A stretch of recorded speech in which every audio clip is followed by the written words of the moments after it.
हरे राम राम राम हरे हरे, हरे कृष्ण कृष्ण कृष्ण हरे हरे। ब्रह्मानंदं परमसुखदं केवलं ज्ञानमूर्तिं द्वन्द्वातीतं गगनसदृशं तत्त्वमस्यादिलक्ष्यम् एकं नित्यं विमलं अचलं सर्वदी साक्षिभूतं भावातीतं त्रिगुणरहितं सद्गुरुं तं नमामि। नमामि सद्गुरु शान्तं सच्चिदानन्दविग्रहं पूर्णब्रह्मपरानन्दईशम् आनन्दीवल्लभं सद्गुरु सच्चिदानन्दं केवलं करुणाकरं ज्ञानयोगेश्वरं वन्दे ज्ञानदेवापुनः पुनः। अलंकापुरी पुण्यभूमि पवित्र तिथे नांदतो ज्ञानराजा सुपात्र तया आठविता महापुण्यराशी नमस्कार माझा सद्गुरु ज्ञानेश्वराशी। सर्व संतांना वंदन, सद्गुरूंना वंदन, ज्ञानेश्वर माऊलींना वंदन, आपणा सर्व श्रोत्यांना वंदन करून आजच्या चिंतनाला आपण प्रारंभ करतोय। 6व्या अध्यायातील 36 नंबरच्या श्लोकाचं विवरण सुरू आहे आपलं। त्यामधले आपण 424 नंबरच्या ओळीपर्यंत विचार मागच्या चिंतनामध्ये केलेला होता। असंयतात्मना योगो दुष्प्राप इति मे मती वशात्मना तू यतता शक्य अप्तुम उपायता। जर त्यानं मनाला वश केलं नाही त्याला योग प्राप्त होणार नाही, परंतु ते कठीणही नाही। तर मनाला समजा जर वश करण्याचा जो प्रयत्न करतो त्याला योग प्राप्त होणं शक्य आहे, असं वर्णन माऊली करतात।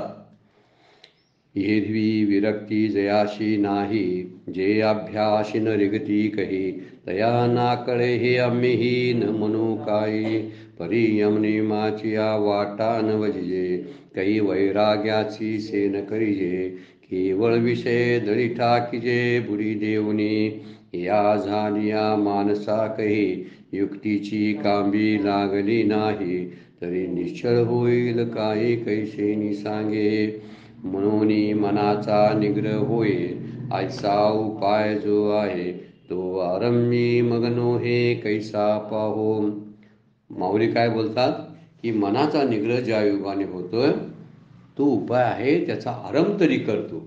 आरंभ केल्यानंतर त्या मनाचा निग्रह कसा होत नाही ते आम्ही बघतो। म्हणजे भगवंत आपल्या साधनेसाठी पाठीशी असतात, सद्गुरू आपल्या पाठीशी असतं, शास्त्र आपल्या पाठीशी असतं, त्यालाच कृपा म्हणतात।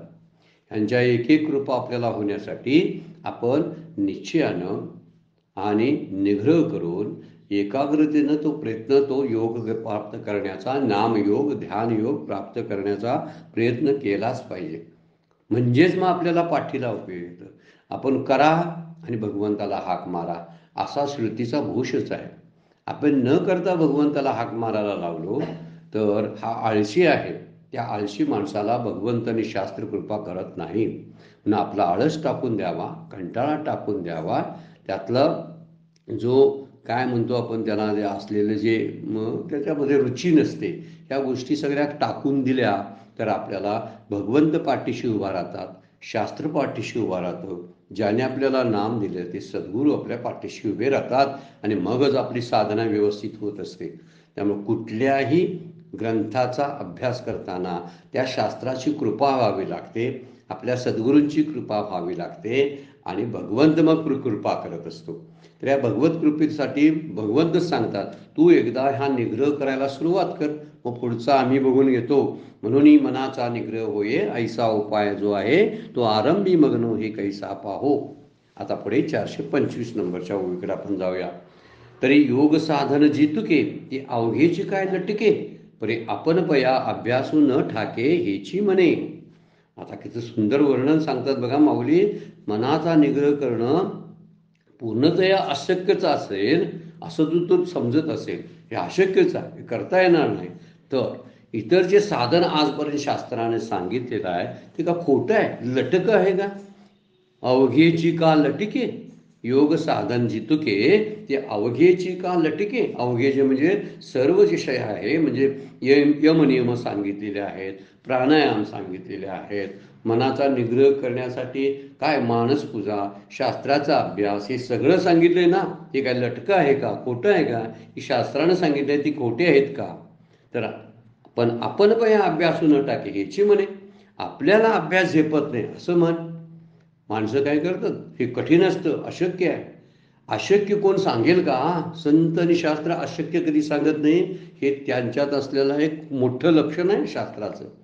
संतांचं वचनं ही अनुभवानंतर बाहेर पडलेली आहे, त्यामुळं ती अशक्य असू शकत नाही. कुणीतरी अनुभव त्याचा घेतला आणि मग शास्त्र लिहिलं गेलं आणि म्हणून ते अशक्य नाही. म्हणून इथे विचार केला की शास्त्र कधीही अशक्य सांगत नाही. खोटं कुठलंही साधन नसतं. साधन करून लिहिलेलं आहे, ते सांगितलेलं आहे. आपलाच अडचण आहे की अभ्यास आणि वैरागी नसतं आपल्याकडं. ते कठीण वाटतं, त्याला कारण आहे आपण करत नाही म्हणून. म्हणून इथं माऊली म्हणतात, तुला अभ्यास झेपत नाही असं म्हण ना. हे शास्त्र अशक्य आहे, शास्त्राचं अंगीकार करणं, आचरण करणं अशक्य आहे असं म्हणू नकोस. तुला जमत नाही असं म्हण. आपण शास्त्रावर याच्यावर थोपवतो, मला वेळ नाही म्हणतो, मला मी कामाचा माणूस आहे असं पण म्हणत असतो आणि म्हणून या शास्त्र अभ्यासाकडे दुर्लक्ष करतो, नाम अभ्यासाकडे दुर्लक्ष करतो. हे आपल्या पळवाटा आपण शोधलेल्या असतात. बरीचशी मंडळी तशी करत असतात ना. एखाद्याच्या घरामध्ये काहीतरी सुतक असतं आणि त्या सुतकामध्ये काही नाम घेऊन ये, आपण म्हणतोय आमच्याकडे सुतक आलंय हो, त्यामुळं आम्ही आता नाम वगैरे घेत नाही. तर नामाचा आणि सुतकाचा विचार काय करायची गरज आहे? नाम कुणालाही चालतं, कसंही चालतं. नाम स्वतः पवित्र आहे. ते कसं पवित्र ठिकाणी घेतल्यामुळं अपवित्र होईल सांगा बघू? होणार नाही. पण आपणच म्हणतो आमच्यात सुतक असल्यामुळं आमची आता देवपूजा 4 दिवस झाली नाही. आणि सुतक कुठं असतं? कुठंतरी एक बाळंतीण असते आपल्या भाऊबंधातली, ती म्हणे अमेरिकेत ती बाळंतीण झालेली आहे आणि आम्ही त्यांचे भाऊबंध म्हणून आम्ही इकडे 12 दिवस सुतक पाळा लावले. आणि कोणतं सुतक? खाया जेवायचं सुतक नाही, फिरायचं सुतक नाही, कपडे घालायचं सुतक नाही, अंगाला साबण शॅम्पू लावायचा रोजच्या रोज त्याचं सुतक नाही. सुतक फक्त शास्त्राभ्यासाचं, सुतक फक्त नामाचं. आम्ही नाम तेवढं घेत नाही का? तर म्हणे सुतक आहे. याला काय म्हणायचं? भगवंत म्हणतात, माऊली म्हणतात की पळवाट आहे. तुला अभ्यास झेपत नाही किंवा तुला करायचं नाही असं म्हण. सुतकाचं नाव सांगू नकोस, नाहीतर ते कठीण आहे म्हणू नकोस. आम्हाला कुठलं समजतंय हो, आमच्या नशिबात कुठला परमार्थ आहे हो, असं नशिबावर घालायचं, आपल्या बुद्धीवर घालायचं आणि ते काम बाजूला सरकायचं. ही ही बुद्धीला मला झेपत नाही म्हणून कधी आपल्या शाळेच्या परीक्षा द्यायच्या कोण थांबलाय का? नाही. कुठंतरी शेअर बाजारामध्ये पैसे गुंतवायचे, त्या ठिकाणी बुद्धी मला मला बुद्धीच नाही हो म्हणून मी ते करत नाही असं नाही. तिथं प्रयोग करतो. नसली बुद्धी कुणाला तरी विचारतो आणि म्हणतो मी हे काम करू काय म्हणून. सगळी प्रपंचातली कामं दुसऱ्याला विचारून करता येतात. माझी बुद्धी नाही म्हणून. मग तुला बुद्धी नाही म्हणून दुसऱ्या कुठल्या तरी चांगल्या विचारवंताला, मार्गदर्शकाला भेट आणि परमार्थ समजावून घे ना. तिथं नाही. याचा अर्थ असा आहे आणि त्याला शिक्का काय द्यायचा? हे अशक्य आहे. म्हणून कुठलंही शास्त्र अशक्य सांगत नाही. योग साधन जितुके या अवघेची काय लटके. एवढं सगळं साधन सांगितलंय, हे काय खोटं आहे काय सांगा बघू? आणि त्यामुळं कुठल्याही सबबी न सांगता सरळ अभ्यासाला बसावं. अभ्यास शब्दाचा अर्थ आहे वाचन नव्हे बरं काय, चिंतनाला सुद्धा अभ्यास म्हणतात. एखादी गोष्ट दृढ होण्यासाठी पुन्हा पुन्हा जी केली जाते त्याला अभ्यास म्हणतात.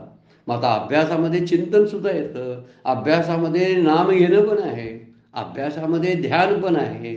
सगळ्याच गोष्टी त्यामध्ये येतात. फक्त त्याला वैराग्याची जोड लागायला लागते. हा जो बोलणारा कोण आहे? माऊलीने तोंडात ज्याच्या ओवी टाकलेल्या आहे की हे सगळं लटके काय आहे की मला जमत नाही किंवा हे शक्य नाही असा जो म्हणणारा जो आहे तो फक्त सबबी सांगतो, त्याला करायचं नाही म्हणून तो सांगत असतो. अशक्य नसतं बरं काय. अशक्य असेल तर काहीही सांगितलं जाणार नाही, किंवा संतांच्याकडून तरी सांगितलं जाणार नाही. संत सांगतात ते सगळं अशक्य आहे. वास्तविक शक्य आहे ते परमार्थिकच साधन शक्य आहे. विचार करायला गेला तर प्रपंच अशक्य आहे, पण जे अशक्य आहे ते करण्याच्या पाठीमागं लागतो. आणि जे शक्य आहे ते शक्य करायला जात नाही, त्याला अशक्य म्हणतो. कारण त्याला ते आवडत नाही. प्रपंच आवडतो म्हणून अशक्य असला तरी करायला जातो, आणि परमार्थ आवडत नाही आणि शक्य असून सुद्धा करत नाही. या दोन मुद्द्याचा विचार आपण सर्व साधकांनी करणं आम्हाला गरजेचं आहे. आम्हाला सगळ्यांना हे गरजेचं आहे. आम्ही नेहमी म्हणत असतो मला हे जमत नाही, मला हे जमण्यासारखं नाही. ते त्यांना जमलं कारण ते त्यांच्या घरामध्ये परंपरा आहे त्यांना जमलं, त्यांना वेळ आहे, त्यांना जमलं, त्यांची तब्येत चांगली आहे, काहीतरी सबबी आपण सांगत असतो. मला मात्र हे अशक्य का आहे? माझी तब्येत बरोबर नसते, एक कारण. दुसरं, मला वेळ नसतो, दुसरं कारण. आम्हाला एवढी बुद्धी तुमच्यासारखी नाही, हे तिसरं कारण. काय वाटेल ती कारणं आपण सांगून या शक्य असलेल्या गोष्टीला अशक्य म्हणतो. विचार करायला बसलो आपण तर कळेल की प्रपंच अशक्य आहे. आज मी विचार केला आणि ठरवलं तर नामाला बसू शकतो. आणि आज मी विचार करायला लागलो आणि मला माझ्या बायकोचा किंवा नवऱ्याचा स्वभाव बदलायचा आहे, शक्य आहे काय सांगा? मला नाम घ्यायचं आहे, ज्ञानेश्वरी वाचायची आहे, अशी माझ्या मनात इच्छा निर्माण झाली तर मी करू शकतो का नाही? करू शकतो. पण माझ्या एका नातलगाचा स्वभाव मला बदलायचा, कारण तो स्वभाव मला मॅच होत नाही, तर मी ते करू शकतोय का? नाही. म्हणजे प्रपंचातलं अशक्य आहे, परमार्थातलं शक्य आहे. आपण जे शक्य आहे त्याला अशक्य असा शिक्का मारला. एकच कारण, आम्हाला आवडत नाही, एवढंच आहे. नाथ महाराज म्हणतात, आवडीनं भावे हरिनाम घेशी. आता तुझं आवड आणि भाव युक्त असेल साधना तरच ती साधना फलद्रूप होते. अशक्य कशाला म्हणतोस? शास्त्राची वचन अभ्यास, त्यावर तुला कळायला लागेल. अभ्यास आणि वैराग्य असेल तर काहीही कठीण नाही. प्रयत्न हे वाळूचे कण रगळतात तेलही गळे, असं वर्णन सुभाषित जे आपल्याला ऐकायला मिळतात. ही फक्त बोलण्यापुरती घेऊ नये. ज्यांनी एव्हरेस्ट साध्य केलं, जिथपर्यंत पोचले, त्यांच्या मुलाखती अभ्यासणं गरजेचं आहे. जे जीवनमुक्त झालेत अशा आपल्या सद्गुरूंना विचारावं, जीवनमुक्त कसं होता येते हो? आम्ही ते विचारतोय, आम्ही नाही. मुलाचं आणि सुनेचं पटत नाही, ते पटायला पाहिजे, काय करावं हो? असे प्रश्न आम्ही विचारतोय. घरातले प्रश्न विचारतोय. मी नवीन प्लॉट घेतला, घेऊ काय? घर बांधू काय? असं आम्ही विचारतोय. म्हणजे एक ग्रंथ घेतला, तो कोणता ग्रंथ मी अभ्यासू? हा कसा अभ्यासू? ह्या अभ्यासाची पद्धत तुम्ही कोणती वापरली होती? असा तुमचा अनुभव काय आहे? असं कधीही आम्ही विचारायला जात नाही. कारण अभ्यास आणि वैराग्य ह्या दोन गोष्टीची उणीव आपल्याकडे असते. ही ज्यावेळी उणीव निघून जाईल ना, त्यावेळी आपल्या जीवनामधला ती पहाट असेल, सुधारणेची पहाट, प्रगतीची पहाट असेल. पण आपण तसं करत नाही. करून पाहावं, प्रयोगशील व्हावं. परमार्थामध्ये, प्रपंचामध्ये तेवढा प्रयोगशील असतो, सांगाय पण लागत नाही. जे न सांगता आपण करतो, जे अशक्य आहे ते करतो आणि न सांगता करतो. आणि जे शक्य आहे आणि ते कोणतरी ओरडून संत सांगायला लागलेत ते मी करत नाही. हा दोन्हीचा फरक जर माझ्या लक्षात आला तर अभ्यास आणि वैराग्य या दोन गोष्टी अत्यंत महत्त्वाच्या आहेत. म्हणून जेवढी योग साधनं शास्त्रानं सांगितली, ही काही लटकी आहेत का, खोटी आहेत का, असं तुला म्हणायचं आहे का? तर माऊली म्हणतात, तुला झेपत नाही असं सांग, पण झेपायला पाहिजे वर्णन जर केलं. माऊलींच्याच फार सुंदर उभ्या 12व्या अध्यायामध्ये आहेत. सुंदर आहे. आपण प्रत्यक्षात जाऊन त्या 12व्या अध्यायामधली 111 नंबरची, 112 नंबरची, 113 नंबरच्या ओवी फार सुंदर विचार सांगितला. आणि त्यामधला विचार सांगताना ते म्हणतात, पै अभ्यासाची निबळे एकागती अंतराळे व्याघ्र सर्प प्रांजळे केले एकी. अभ्यासाने काय होते म्हणून सांगाले. तू जे ज्याला अशक्य म्हणतोस त्या अशक्यात गोष्टीबद्दल संतांची मतं काय आहेत बघ. अभ्यासाची नि बळे, या अभ्यासाच्या बळावरती एका गती अंतराळे, काहींनी अंतराळामध्ये प्रवास करायला लागलेत ते. म्हणजे कुठल्याही साधनाचा वापर न करता. आपण हे विचार करूया, विमानातला प्रवास सुद्धा किती अशक्य वाटत असेल पूर्वीच्या काळामध्ये, पण आता प्रवास अंतराळातून सुरू झालायच ना. कशानं? त्याच शास्त्रज्ञांनी प्रयोग केले, अभ्यास केला आणि मग त्यांना शक्य झालं. व्याघ्र सर्प प्रांजळे केली की, या सापांना आणि वाघांना सुद्धा त्यांनी कवेत आणलं, त्यांना शिकवून तयार केलं. आज सर्कशीतले वाघ पाहिले तर किती निमूळपणाने ऐकतात बघा एखाद्या माणसाचं. नरभक्षक असलेले वाघ जर असे माणसाळतात तर सवयीनं काय होणार नाही, अभ्यासानं काय होणार नाही. विष का आहारी पडे समुद्री पाय वाट जोडे, एकी वाघ ब्रह्म थोकडे अभ्यास केले. आणि सगळ्यांना हे वाघ ब्रह्म अवगत झालं. एकाएकाला हळूहळू थोडं विष घेतलं तर विष हा त्यांचा आहार बनला. म्हणजे थोडं विष घेऊन विषबाधाच व्हायची बंद होते. म्हणजे हळूहळू जर अभ्यास केला तर एवढी मनाची तयारी होऊ शकते. समुद्री पाय वाट जोडे, एकी वाघ ब्रह्मतोकडे अभ्यास केले.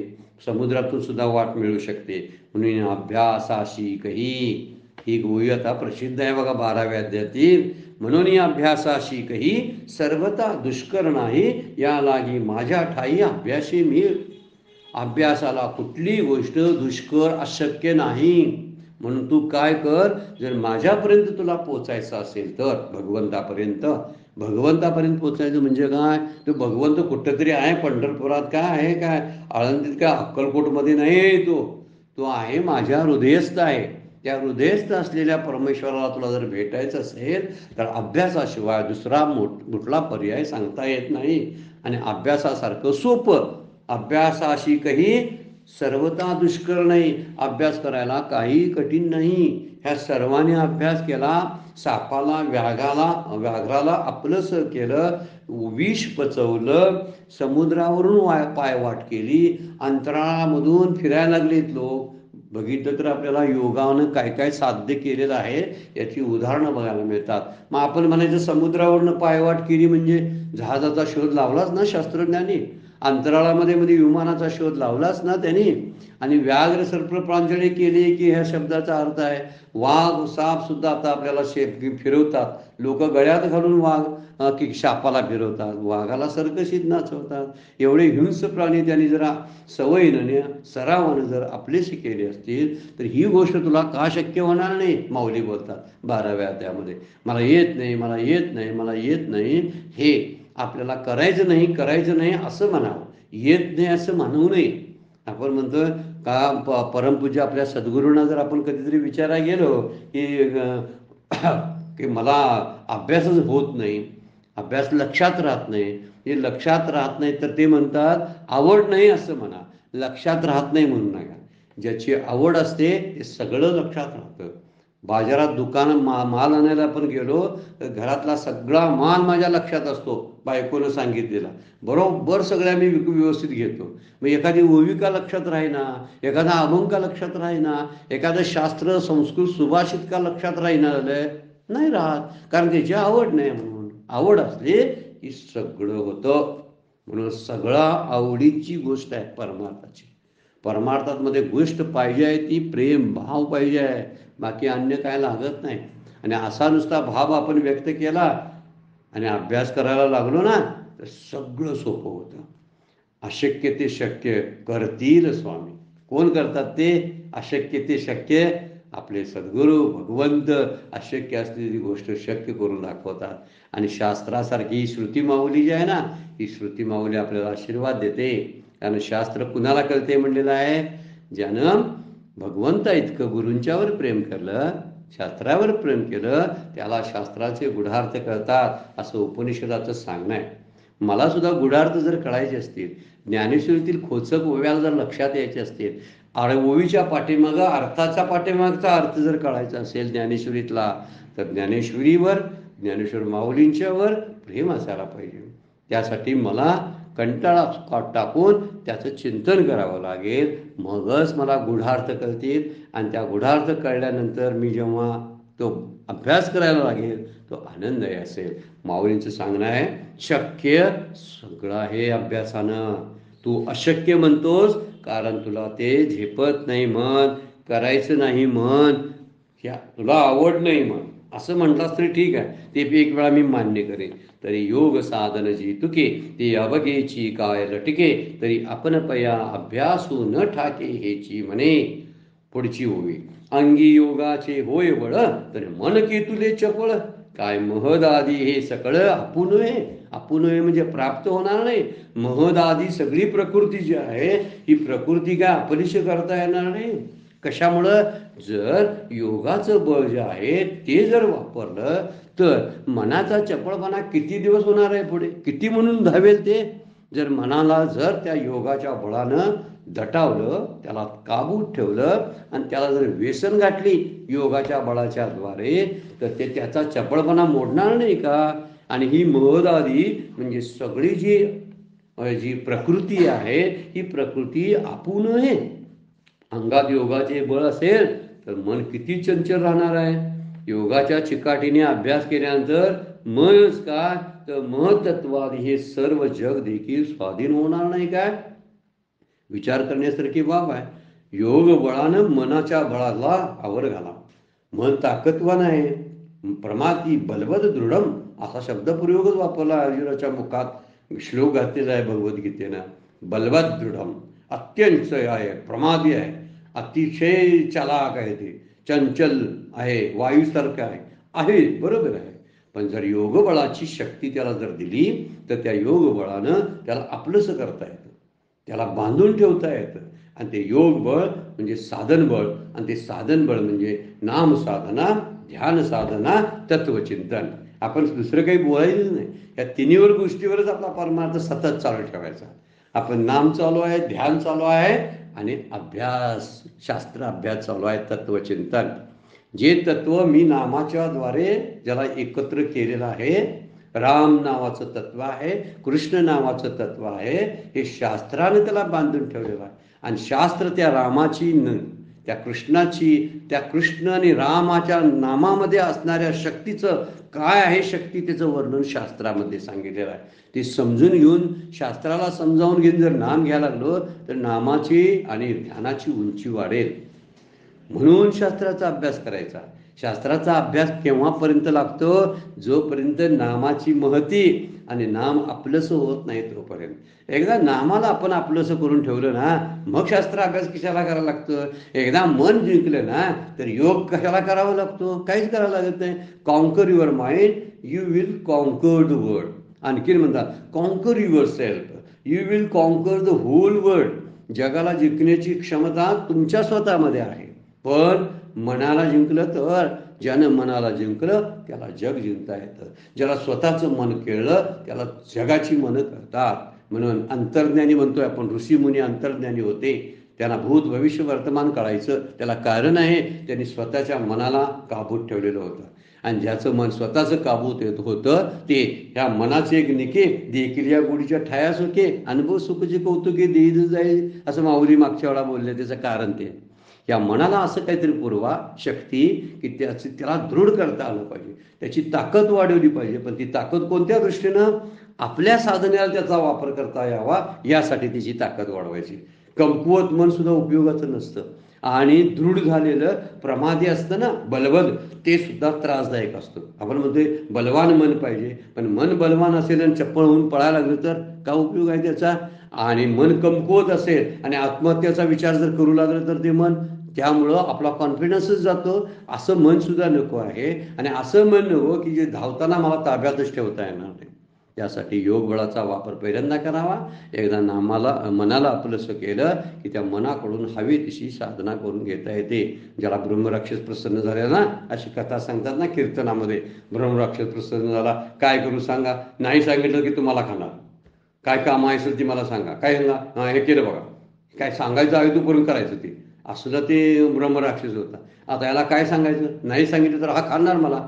पण त्याला सांगितलं, हे मोकळं मैदान आहे ना, तिथं मोठाच्या मोठा असा खांब उभा कर लाकडाचा, आणि तू काय करायचंस? वर त्या खांबावर चढायचं आणि खाली उतरायचं. कधीपर्यंत? मी सांगित नाही तोपर्यंत.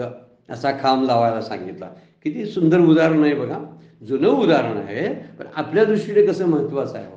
अशा नामाच्या खांबावर त्या मनाला सारखं खेळवत राहायचं. त्याला म्हणायचं वर जा नामावर, नामावरून खाली ये, नामावरच खेळत राहा. कंटाळेल आणि शरण येईल ते आपल्याला.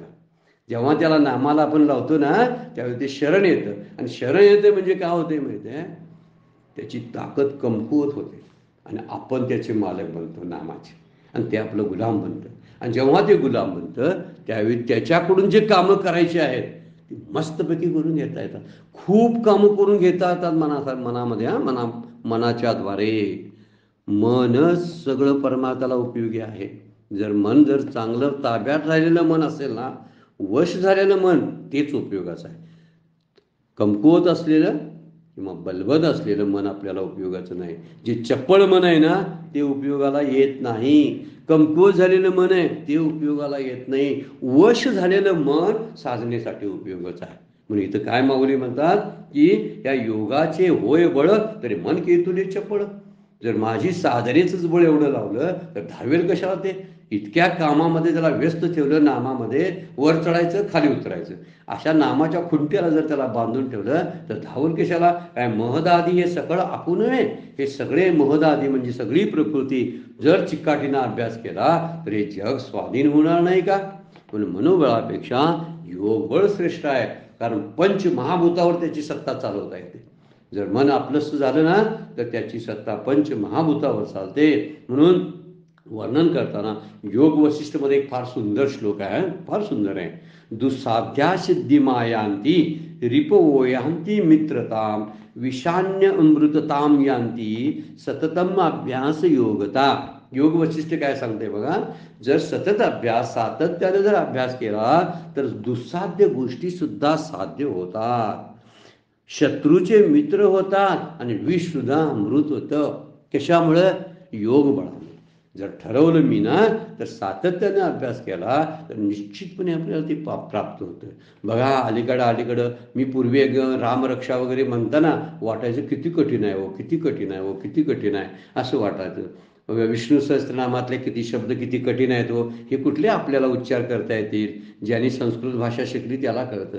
पण हळूहळू अभ्यासानं इतरांच्याकडून थोडंसं मार्गदर्शन घेऊन थोडंसं यूट्यूबवरले उच्चार ऐकून ते मात्र हळूहळू शक्य झालं. आता सरावानं तोंडात बसलं, पाठांतरी झालं, आता त्याचे अर्थ हळूहळू कळायला लागले. किती आनंददायी गोष्ट आहे. जे अशक्य वाटत होतं ते शक्य झालं. असाध्य ते साध्य करिता सायास कारण अभ्यास तुका म्हणे. हा अभ्यास म्हणजे योगबळ आहे.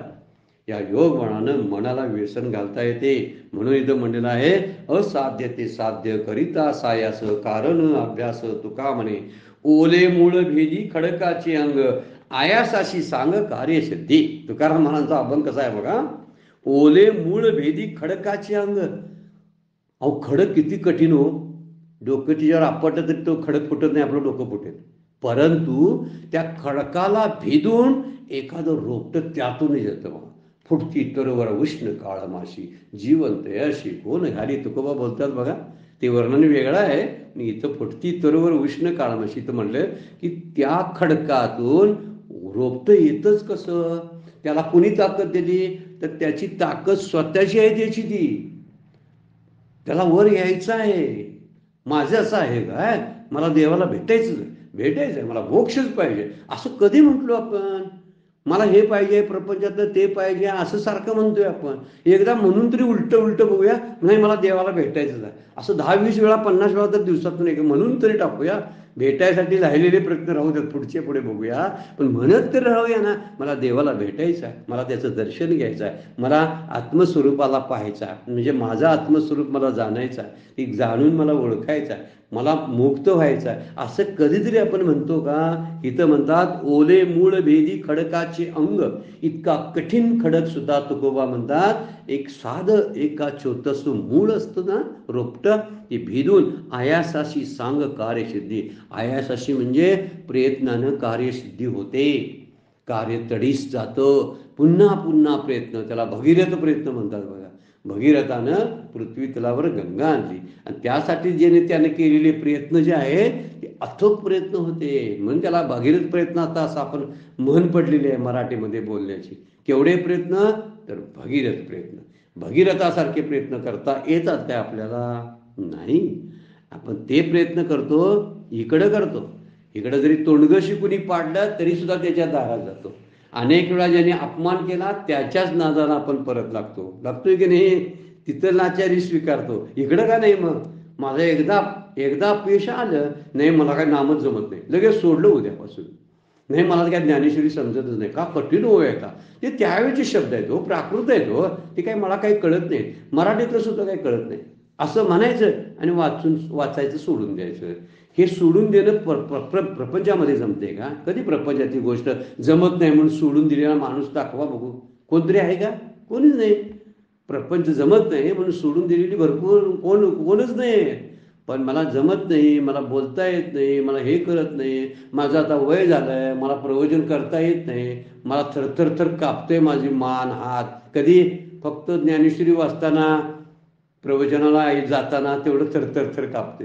घरात TV बघताना आणि पाहुण्यांशी गप्पा मारताना सगळ्या लग्नांना आणि बारशांना उपस्थिती दाखवताना आणि सगळी आमंत्रण स्वीकारताना त्यावेळी थरथर कापत नाही आणि काही होत नाही. मला ते करायचंच नाही. म्हणून म्हणतात योग बळानं काय शक्य होणार नाही सांगा, सगळं शक्य होतंय. दुःसाध्या सिद्धी. कशी कार्यसिद्धी कशा दुःसाध्य आहे असं योग वशिष्ठ आपल्याला ग्रंथ सांगतो.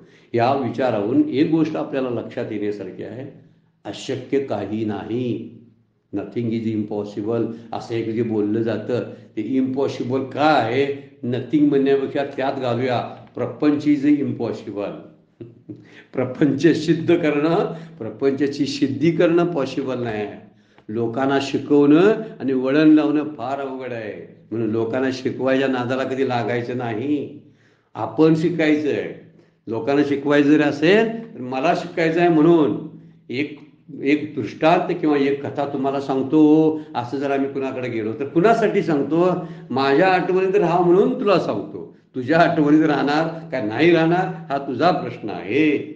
मग मी कुणाला काय करायचं, मी ज्ञानेश्वरी सांगतो. ह्या काय शब्दाला अर्थ आहे, तुला कुठं अजून कळली, सांगतोस तो सांगितलं तुला कळलेली नाही असं म्हण. मला ज्ञानेश्वरी कळण्यासाठी मी सांगतो. मी सांगाय काय लागलोय, मलाच कळत नाही अजून, म्हणून मी सांगून ते दृढ करायला लागलोय. ह्या गोष्टीला फार महत्व आहे. त्यामुळे कुणाला तयार करणं, कुणाचा तरी गुरु होणं फार कठीण आहे. अशा कठीण गोष्टीमध्ये कधी जायचं नाही, फार अवघड गोष्ट आहे. ज्यांना पेरली त्यांना पेरली, सगळ्यांना ती पेरणार नाही. गुरु म्हणून मिरवायला आणि पदक धारण करायला सोपं असतं, पण गुरुत्व सांभाळायला फार कठीण असतं. त्यापेक्षा शिष्यत्व बरं ना, मग सतत स्वतःला शिष्य समजावं. पण अशी हे काय होतं, हे काहीतरी वेगळं वेगळं त्या प्रवाहामध्ये वाहत जाणाऱ्यांची संख्या आपल्याकडे खूप आहे. प्रवाहपतीत होणारी माणसं आहेत. आपले परमपूज्य काका डॉक्टर काका म्हणतात की प्रवाहपतीत होणाऱ्यांची संख्या खूप आहे. आणि हे प्रवाहपतीत होणं म्हणजे खोट्या स्तुतीला भाळून जाणं. आपण खरंच लोक तसे बोलतात म्हणून मी खरंच तसं आहे की काय असं वाटायला लागणं, हेही प्रवाहपतीत आहे. कोणतरी दोष देतंय म्हणून आपल्याला वाटतंय खरंच मी दोषी आहे की काय. कोणतरी माझी स्तुती करतंय म्हणून मला खरंच वाटतंय मी त्या स्तुतीला पात्र आहे का. ह्या दोन्ही गोष्टी टाळाव्यात आणि लोकांचा नाद, अशक्य असणाऱ्या गोष्टींचा नाद सोडावा. आणि शक्य काय आहे, योग बळानं परमार्थ प्राप्त करणं शक्य आहे. माझ्यासमोर तुकोबा, ज्ञानोबा, नाथ महाराज, नामदेव महाराज, समर्थ माझे सद्गुरू समोर आहेत की ज्यांनी ही जीवनमुक्ती प्राप्त करून घेतली. माझ्याजवळ माझे आजोबा, माझे पंजोबा असेच गेलेत, त्यांनी काही प्राप्त केलं नाही. म्हणून मला कळायला पाहिजे की प्रपंच अशक्य आहे. आणि परमार्थ मी माझ्या संतांच्याकडे पाहिला, तो त्यांनी करून दाखवला ना. मी त्यांची उदाहरणं माझ्या डोळ्यानं पाहिलीत, मी माझ्या शास्त्राच्या द्वारे मला कळलं, कारण ते शक्य आहे. म्हणून शक्य आहे ते मी करेन. शक्य काय आहे, परमार्थाच्या साधनेच्या द्वारे ते योग बळ प्राप्त करून मोक्ष सिद्धी प्राप्त करणं, कार्यसिद्धीपर्यंत जाणं हेच शक्य आहे. पुढची उभी ते तर अर्जुन म्हणे निके देवो बोलती ते न चुके, साचची योग बळशी न तुके मनोबळ. त्यावेळी अर्जुनाच्या तोंडात आता माऊलींचे आहेच नाही, हे काय श्लोकामध्ये सांगितलेलं नाही. अर्जुनाच्या तोंडात माऊली सांगतात अर्जुनाच्या तोंडात उभी गाठली आहे. तुम्ही म्हणताय ते खरे आहे. अर्जुन म्हणे निके, निके म्हणजे खरं आहे. देवो बोलती ते न चुके, जे देव बोलतात, मला भगवंत सांगाले, माझे सद्गुरू सांगतात, ते चुकीचं नाही, मुळीच चूक नाही. देवी देवो बोलती ते न चुके, साचची योग बळेशी न तुके. खरे तर योगाच्या सामर्थ्याशी मनाचे सामर्थ्य तुलना करण्याशी योग्य नाही. म्हणजे काय, तर योग बळाचं सामर्थ्य फार मोठं आहे, फार मोठं आहे. कशा त्याची तुलना करायची, मनाच्या सामर्थ्याशी. हां, जराशी तुलना करून बघूया. अरे तुलना करण्याला ते योग्य आहे का, हा विचार फार महत्वाचा आहे. म्हणून अर्जुनानं या ओवीमधून तोंडातून ओवी टाकलेली आहे. योग बळाला फार महत्व दिलेलं आहे. कारण अर्जुन एक असा मनुष्य आहे बघा की आपली चूक मान्य करणारा. फार कमी माणसं आहेत जगामध्ये की जी स्वतःच्या चुका मान्य करतात. बरीचशी अशी माणसं आहे की चुकी झाली तरी आपल्याकडे ती घेत नाहीत. आणि अजून आणखीन अधिक संख्या अशी आहे, ही चूक मी केलीच नाही, दुसऱ्याने केली, असं दुसऱ्यावर लादणाऱ्यांची संख्या बी खूप आहे. 2-3 प्रकार आपण बघितले बघा. चूक करायची आणि ती दुसऱ्याने केली म्हणून सांगायची, चूक करायची आणि आपण मान्यच करायची नाही, आणि चूक करायची आणि मान्य करायची, असे एक लोकांचे गट पडतात. आपण कुठल्या गटामध्ये आहे कळतं आपल्याला. त्यामुळे इथं म्हणलेलं आहे आपली चूक आणि आपलं अज्ञान मान्य करणे भलेपणाचं लक्षण आहे. कारण ते अर्जुनानं मान्य केलं. तुम्ही म्हणताय बरोबर आहे, कारण देव म्हणतात ते काही चुकीचं नाही. माझा पूर्ण विश्वास भगवंतावरती आहे हे या ओवीतून कळतं. अर्जुनाचा विश्वास आहे, पण योग बळाची आणि मनोबळाची तुलना होऊ शकत नाही. कोण म्हणते? अर्जुन म्हणतो. म्हणजे प्रपंचाची आणि परमार्थाची तुलना करायची. बघूया जरा चांगलं कुठलं बघूया. अरे चांगलं कुठलं बघायला, त्याला जरा तरी त्याच्यात लक्षणं तशी असायला पाहिजेत त्याची तुलना करायला. त्याची तुलनाच होत नाही ना. सगळी उलटी लक्षणं प्रपंचाकडे संसारामध्ये आहेत, जी मोक्ष साधनेमध्ये आहे त्याच्या बरोबर उलटीवर साधणं आहे. म्हणून एवढं मोठं ते आहे की साचची योगबळशी तुके मनोबळ. खरं तर योगाच्या सामर्थ्य एवढं मोठं असं आपण म्हणत बसतो. आपण भक्त म्हणून घेतो आणि संकटानं मोठं समजतो. म्हणजे देवापेक्षा संकट मोठं केलं आपण असं म्हणावं. संकटाना दुःखानं असं आपण म्हणावं की ए दुःखा ए, तुझ्यापेक्षा शतपटीनं माझा भगवंत सहाय्य करणारा तुझ्यापेक्षा मोठा आहे. तो महाशक्तिवान आहे. तुझ्याकडे फक्त शक्ती आहे, तो सर्व शक्तिमान आहे. तुला जरासी बुद्धी आहे, पण माझा जो आहे भगवंत तो सर्वज्ञ आहे. तू अल्पशक्तिमान आहेस, पण माझा भगवंत महाशक्तिमान आहे. असं जर म्हणायला लागलो तर संकट राहतील का हो जवळ? राहणार नाही. काय उगीच तुलना करत बसायची? संकट मोठी का देव मोठा, संकट मोठी का देव मोठा, असं कसं होऊ शकते? याची तुलनाच होत नाही. आणि ती तुलना होत नाही, ती तुलना करण्यामध्ये का वेळ खर्च करायचा? म्हणून इथं म्हणतो तो की तुलना करता कामा नये. तरी तोची योगी कैसा केवी जाणो, आम्ही इतुले दिवस याची मातोही नेनो. म्हणून मनाती जे म्हणू अनावर. पण हा इतका योग सामर्थ्य संपन्न आहे, तो आम्ही अज्ञानाने कसं आणि कोणत्या साधनानं जाणावा? कारण इतके दिवस आम्ही याची वार्ताही जाणत नव्हतो, आम्ही कुणाकडून ऐकलं नव्हतं. म्हणून भगवंताला म्हणतो, भगवंता आम्ही मनाला अनावर म्हणत आहोत. मन आवरतच नाही आत्तापर्यंत असं आपण म्हणत आलो होतो, पण तुम्ही शिकवला, नाहीतर आम्हाला कळलंच नसतं मन आवरता येतंय. मनाचं बळ हे योग बळापेक्षा कमी आहे असं आता तुमच्याकडून कळलं. इतके दिवस आम्ही अज्ञानी होतो, इतका सामर्थ्य संपन्न योग आहे आम्हाला माहीतच नव्हतं. पण हा योग अज्ञानाने आम्हाला कसा जाणता येईल सांगा भाऊ? आम्हाला काहीच कळत नव्हतं. आम्ही मनाला चंचल आहे, ते कधीच चंचल ही मन कृष्णा प्रमादी बलवदूर असंच आम्ही म्हणत आलो होतो आत्तापर्यंत. पण खरं पाहता आत्ता तुमच्याकडून आम्हाला समजलं की मनाच्या शक्तीपेक्षा योगाची, ध्यानाची, नामाची, भगवंताची शक्ती फार मोठी आहे.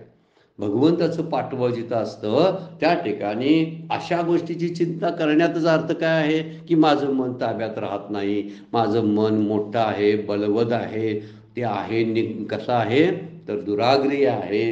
हे सगळं म्हणणं म्हणजे भगवंताला कमी लेखण्यासारखं आहे, भगवंताच्या शक्तीला कमी लेखण्यासारखं आहे. जर मनाची शक्ती आपण मोठी मानायला लागलो तर आधुनिक काही लोक शास्त्रज्ञ बुद्धिवादी मनाची शक्ती अगाध आहे, पण कोणत्या मार्गाने लावली तर अशी सतमार्गाला जर शक्ती लावली तर ती शक्ती मोठी आहे.